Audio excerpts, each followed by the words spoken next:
Hello everybody, this is Toys R Us and welcome to another edition of Transformer Facts Friday.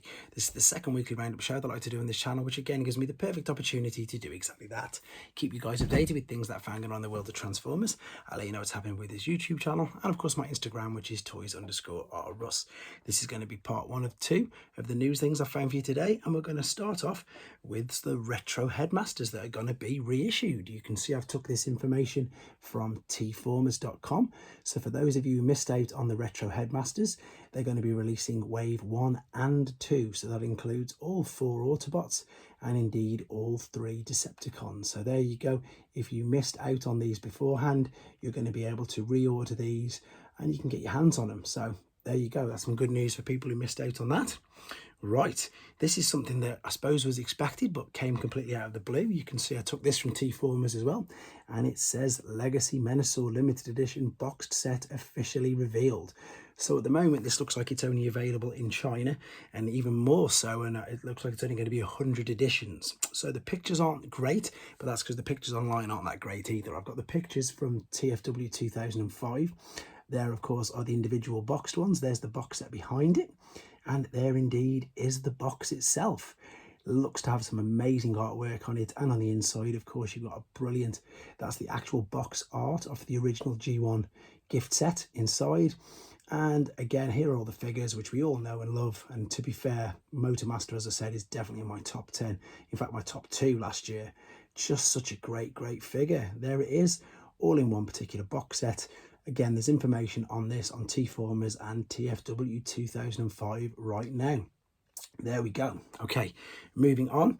Third party at the moment. They just seem to be doing loads, don't they? So we've got Magic Square, who've been teasing us with Bruticus. So we've seen a couple of images. We've now got their take on Onslaught, and we had their take on Blades. I think that was yesterday. So obviously just one more to see now, which will be their take on Swindle, but this is taken from Magic Square's Weibo account. And again, these are just computer generated images, no actual in-hand images or prototypes just yet. Right, this was something that I previewed last week. This is the Diaclone I need to read this. Argo Vasalta Voyager unit. So last week I showed you images of the diver thing from Diaclone, which looked really good. But if you want to see it in more detail, you can either go to Takara Tomi's official website or tformers.com, and you can watch the video of this on their YouTube channel. It is great, and for obvious reasons I can't show it on here, but it's well worth a nose. It's fantastic.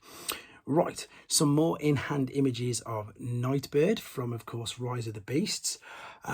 This looks okay to me. As I say, it's you've got to bear in mind that we don't think this is a Studio Series figure. It looks like it's just going to be a normal standard release. The head sculpt looks fantastic. The bot mode, it's hard to tell from the pictures, and I think until you see it in hand, I think from the front there, I think she looks great. I love the fact she's got a samurai sword. I think the colour scheme works really well.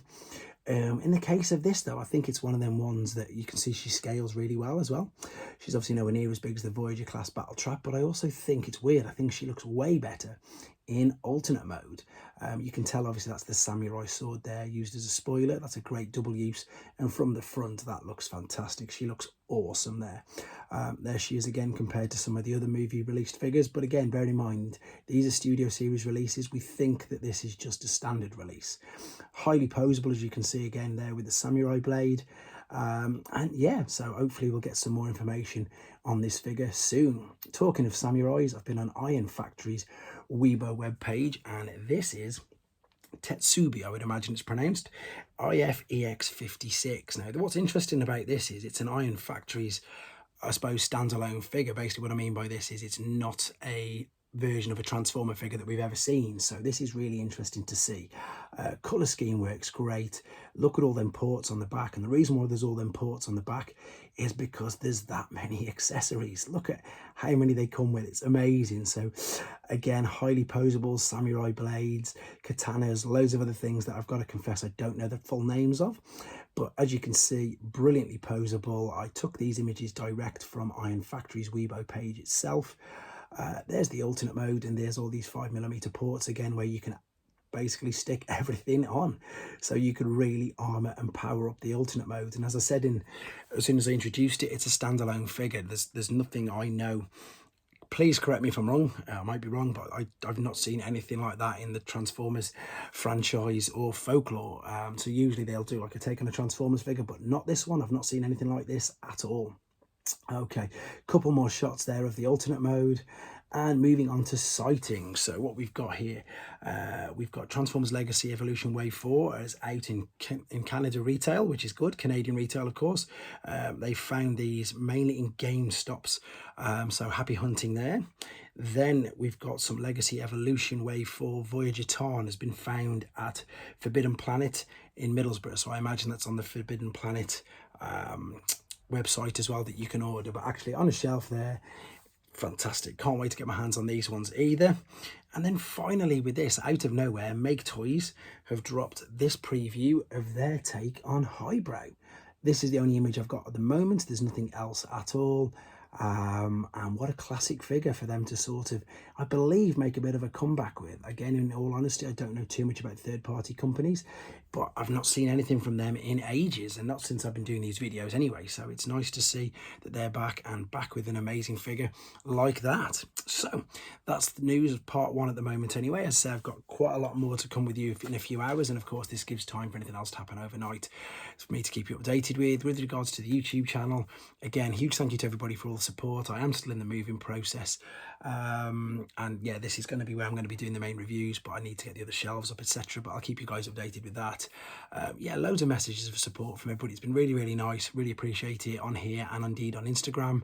Channel members, thanks ever so much. With regards to the channel membership, I've got it. I'm going to be previewing the gift next week. That's going to be, well, not the gift, the prize, shall we say, for the end of the month. I'm going to be doing another live stream. Everybody can jump on board. It's going to be fun. Probably, I don't know what we're going to be talking about. We'll think of something by then. Maybe collecting goals for the year. Let's talk collecting goals of the year, but we'll put that in place for the end of the month. With regards to Instagram, I'm still trying to catch up and do some pictures of the shelves that I'm doing right now and sorting out the display. But again, thank you everybody for the support. It really means a lot. Take care, and I'll speak to you soon.